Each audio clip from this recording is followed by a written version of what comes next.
আলোর রোশনায় সেজে উঠেছে মহানগরী কলকাতা। শীত যতই জাঁকিয়ে পড়ুক না কেন, মানুষ তার নিজস্ব গতিতে শৈত্যের মিঠে হাওয়াকে গায়ে মেখিয়ে রাস্তায় নেমে পড়বে বড়দিন পালন করতে। তাই বড়দিন উপলক্ষে কলকাতার পরিবহন সেবায় এলো নতুন রদবদল।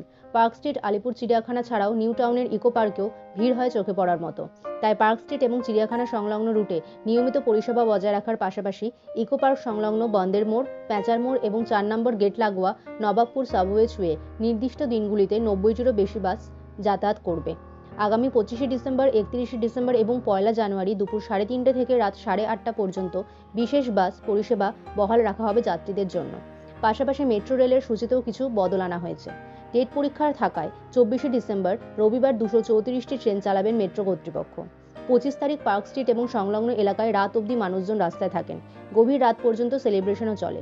সেজন্য ওই দিন অনেক রাত অবধি মেট্রো চালানো হবে বলে মেট্রো রেলওয়ের তরফে জানানো হয়েছে। মেট্রোর বিজ্ঞপ্তিতে জানানো হয়েছে 25শে ডিসেম্বর 8:55 দমদম থেকে দক্ষিণেশ্বরগামী প্রথম মেট্রো চলবে।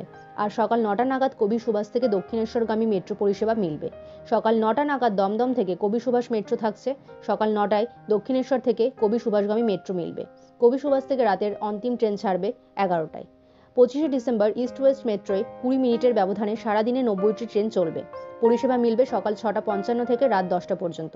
অন্তিম ট্রেন 5 নম্বর সেক্টর থেকে ছাড়বে 9টা 40 মিনিটে।